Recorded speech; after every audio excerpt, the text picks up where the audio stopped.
నమస్కారం ఘంటారావానికి స్వాగతం. ముందుగా ప్రధానాంశాలు. ప్రత్యేక హోదా ఇచ్చి తీరాల్సిందేనన్న పవన్.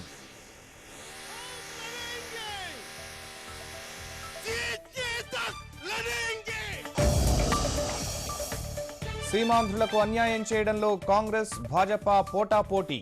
కాకినాడ నుంచి మూడంచెల పోరాటం ప్రారంభం.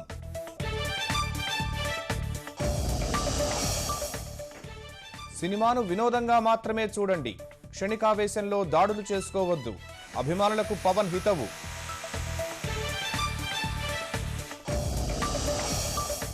చీపురు పట్టి రోడ్లు శుభ్రం చేసిన ముఖ్యమంత్రి.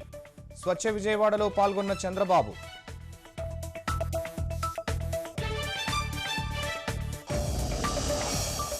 ఆంధ్రకు 36, తెలంగాణకు 15 టీఎంసీలు. సెప్టెంబర్లో నీటి కేటాయింపులపై కృష్ణా బోర్డు నిర్ణయం.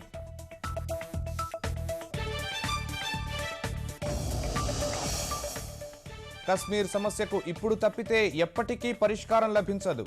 అన్ని వర్గాలతో చర్చించాలని ప్రధానిని కోరిన మెహబూబా ముఫ్తీ.